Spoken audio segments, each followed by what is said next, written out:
Le conférencier suivant, M. Bourreux, professeur à l'Université catholique et qui va, lui, nous donner le point de vue du théologien, et ce, je crois, sans support. Donc je remercie les organisateurs de cette invitation à laquelle j'étais très heureux de pouvoir répondre. Comme théologien, si le mot théologien vous fait peur, prenez-le simplement comme le témoin expert d'une tradition religieuse parmi d'autres, la tradition chrétienne, sur en gros 20 siècles de réflexion. Donc c'est pas peu de choses et on doit en tenir compte dans nos sociétés même très sécularisées.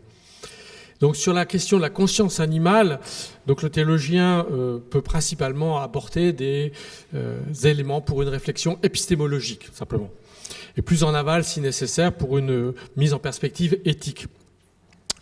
La réflexion théologique stricto sensu ne doit s'appuyer sur les prestations qui viennent de me précéder, des expertises, des compétences scientifiques, tant en neurobiologie qu'en éthologie.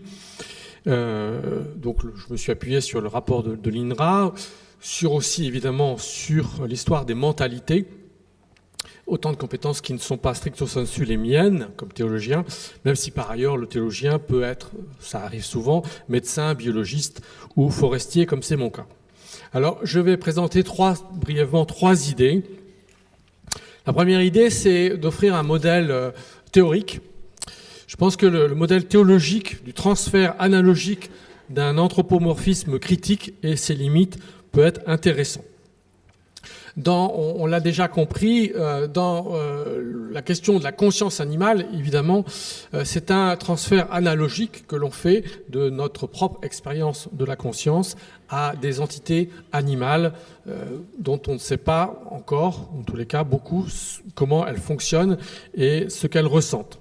Donc cette dimension d'anthropomorphisme est par essence inhérente à la détermination, me semble-t-il, de la conscience animale. Cette analogie entre la conscience humaine et la conscience animale n'est pas à mes yeux un vice de forme, mais une condition de possibilité de la pensée. Alors c'est ici qu'une contribution théologique peut être intéressante à cet anthropomorphisme critique. Cette contribution s'appuie sur l'habitus théologique, c'est-à-dire la coutume et à la fois la méthode théologique, qui est notamment développée face à une accusation habituelle émise par l'athée de service à l'égard notamment de la conception de la parole de Dieu, un Dieu qui parle. Vous le savez, dans la Bible, on dit Dieu a tout créé par sa parole. Il a créé l'homme à son image et à sa ressemblance. L'athée de service renverse, Ludwig Feuerbach par exemple, renverse la chose en disant non, ce n'est pas Dieu qui a créé l'homme à son image et à sa ressemblance, c'est l'homme qui a créé Dieu à son image et à sa ressemblance. Et d'ajouter d'ailleurs une image bien retouchée, c'est-à-dire avec un maximum de perfection, parce que Dieu finalement c'est l'accomplissement du désir de perfection qu'il y a en l'homme. Donc un Dieu qui est un homme finalement omniscient, tout-puissant, infiniment bon. Alors l'argument qui consiste sur la base du refus de l'anthropomorphisme consiste à dire il n'y a pas de Dieu qui parle, il n'y a pas de parole de Dieu, car la seule chose qu'on puisse expérimenter, c'est la parole humaine. Il n'y a que des hommes qui parlent. Et donc, par conséquent, il n'y a pas de Dieu.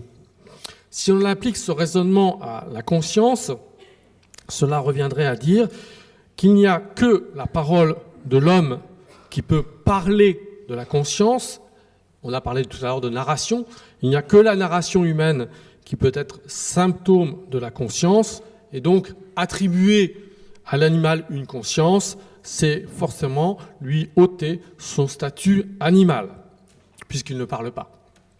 Donc, face à cette alternative, qui est, si vous voulez, un cas critique, alternative entre d'un côté la possibilité d'un certain anthropomorphisme, et donc d'une conscience animale, et de l'autre le refus de tout anthropomorphisme, et donc le refus d'une conscience animale pour signifier l'altérité totale de l'animal, eh bien, en théologie, face à cette alternative entre il n'y a que la parole de Dieu, il n'y a que l'homme qui parle, et donc pas de Dieu, ou bien on peut attribuer à Dieu une parole.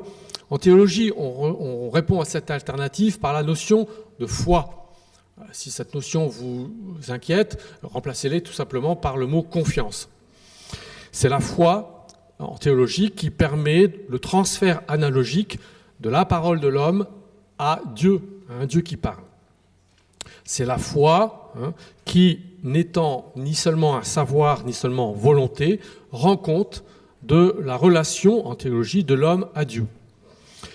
Si l'on applique ce genre de raisonnement à la conscience, je dirais que dans le cas de la conscience, on peut avancer que c'est l'idée d'un monde partagé. C'est un monde partagé qui justifie le transfert analogique de la conscience humaine à l'animal. C'est parce que l'humain expérimente, accepte et souhaite vivre avec les animaux dans un monde commun partagé, et c'est notre planète, eh bien c'est parce qu'il y a ce souci, cet accord, ce souhait d'un monde partagé, qu'il reconnaît la conscience animale. Et à l'inverse, je dirais que les limites de l'anthropomorphisme du côté de l'animal sont déterminées par les capacités de chaque animal à partager un monde commun avec l'humain. Donc limite d'un anthropomorphisme, donc un anthropomorphisme critique du côté de l'animal, c'est la capacité des animaux, selon leur espèce, à partager le monde avec l'humain. Deuxième idée que je voudrais défendre, c'est le statut de créature des animaux qui est fondement de la conscience animale dans la tradition chrétienne. Dans l'ouvrage de référence d'Éric Baraté que je précède, un ouvrage de référence sur les relations, sur l'histoire des relations entre l'Église catholique en l'occurrence, et l'animal, un livre de 1996, Éric Baraté résume ces relations, sa longue enquête historique, en disant avec cette formule: pour les chrétiens, l'animal ne mérite considération que s'il porte à Dieu. L'animal porte à Dieu. Alors, cela pourrait paraître signifier une disqualification de la valeur en soi de l'animal au profit d'un anthropocentrisme. Donc il ne s'agit plus ici d'un anthropomorphisme, mais d'un anthropocentrisme, l'homme seul. L'animal alors serait réduit à son seul rôle d'utile médiateur de la relation de l'homme à Dieu. Alors, il n'en est rien quand on lit aujourd'hui un ouvrage, si vous voulez, qui fait consensus, qui est de référence, le catéchisme de l'Église catholique, au numéro 24 2416, on nous dit « Les animaux sont des créatures de Dieu, celui-ci les entoure de sa sollicitude providentielle. Par leur simple existence, les animaux le bénissent et lui rendent gloire.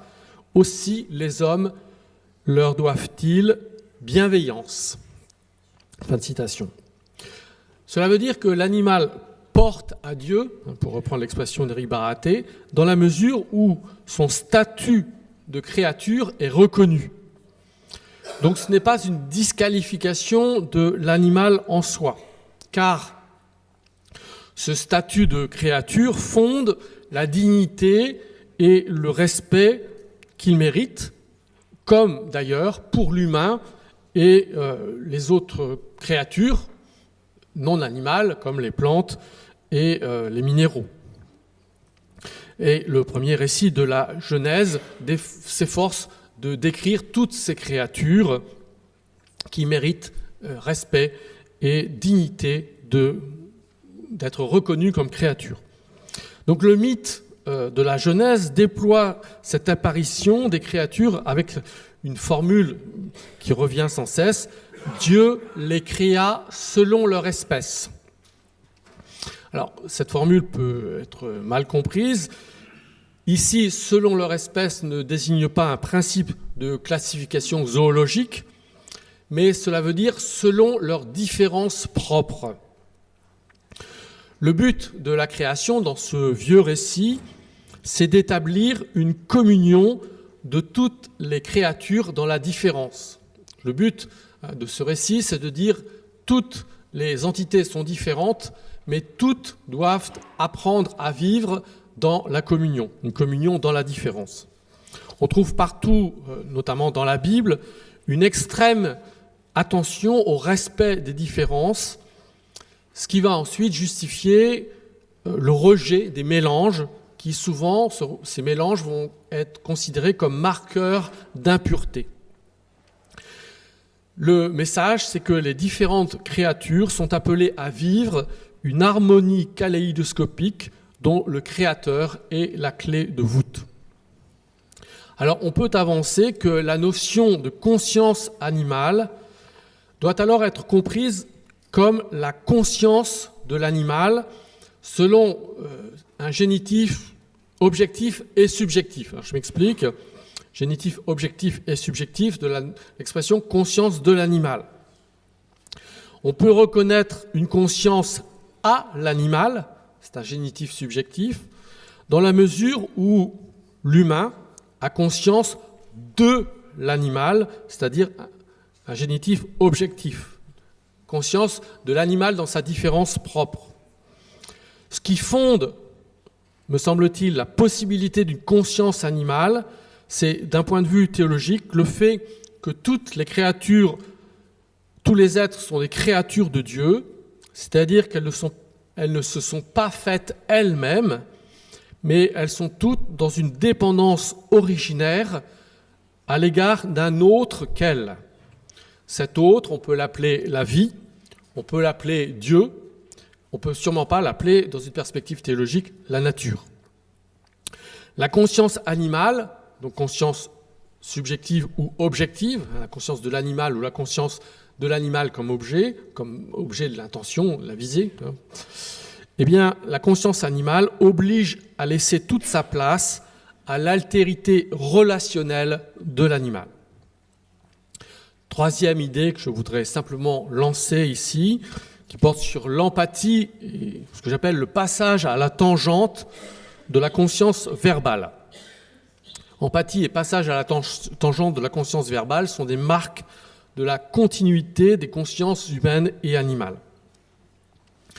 Je peux avancer que la tradition chrétienne a toujours reconnu une conscience sensible aux animaux. En dépit, on vient d'y faire allusion dans les communications qui m'ont précédé, en dépit de la perspective de l'animal-machine, principalement des disciples de Descartes, qui est résumé dans le célèbre épisode du chien de Nicolas Malebranche. Bien des textes de la Bible sollicitent et cautionnent l'empathie à l'égard de la souffrance animale. J'en cite par exemple dans le Deutéronome, « Quand tu verras l'âne de ton frère ou son bœuf tomber en chemin, tu ne t'en détourneras pas. » Tomber, c'est-à-dire gisant sous son fardeau, tu ne l'abandonneras pas, mais tu l'aideras à se relever, c'est-à-dire à ordonner sa charge. Ou encore un autre texte qui dit « Tu ne muselleras pas le bœuf qui foule le grain. » Donc empathie pour l'animal qui souffre. À l'inverse, on a des textes qui disent que l'animal lui-même, qui manquerait d'empathie, eh bien, sera accusé gravement. Par exemple, un texte de l'Exode 21-28, « Quand un bœuf frappera mortellement de la corne un homme ou une femme, le bœuf sera lapidé et on n'en mangera pas la chair. » Donc, il y a bien attribution de compétences perceptives et émotionnelles à l'animal et une capacité d'empathie par et envers l'animal. Et je dirais que la tradition chrétienne ajoute à cela la conscience animale, lui ajoute des compétences métacognitives qui passent à la tangente de la communication verbale. Donc, cela, on le voit parce que non seulement la Bible donne explicitement la parole à des animaux, principalement deux, le serpent, dans le récit de la Genèse, qui a un long dialogue avec l'homme et la femme, et puis un célèbre passage où une ânesse, l'ânesse de Balaam, prend la parole et dialogue avec l'homme. Le premier récit de création dit clairement aussi que l'animal, aurait pu être choisi pour être l'aide ou le compagnon de l'humain.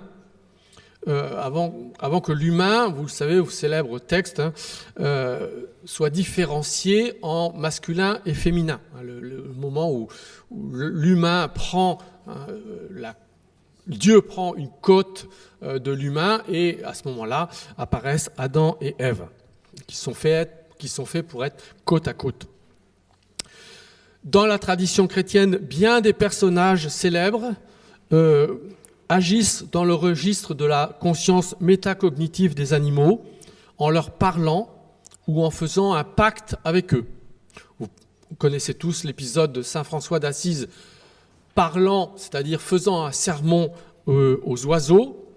Son collègue saint Antoine de Padoue fait exactement la même chose avec des poissons. Vous connaissez le célèbre pacte de saint François d'Assise avec un loup à Gubbio.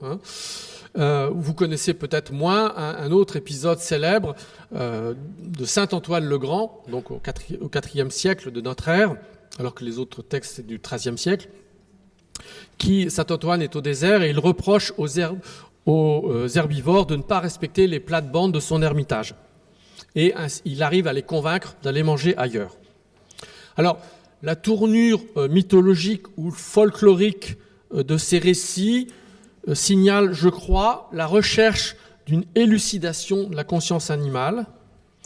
Ces récits tentent de rendre compte de la continuité des consciences de soi dans les animaux et entre les animaux et les humains. Il y a là, si vous voulez, une forme d'animisme au sens où Philippe d'Escola en parle. Cette conscience de soi est constatée donc chez les humains et chez les animaux en dépit de la discontinuité de leur apparence physique, ainsi que des signes expressifs de communication que ces derniers, les animaux, adressent aux humains. Donc en conclusion, je dirais que ces trois notions, anthropomorphisme critique, altérité relationnelle et ensuite empathie à la limite de la verbalisation, sont pour moi, sont pour un point de vue théologique, des portes d'entrée possibles à une prise en compte de la conscience animale. Je vous remercie.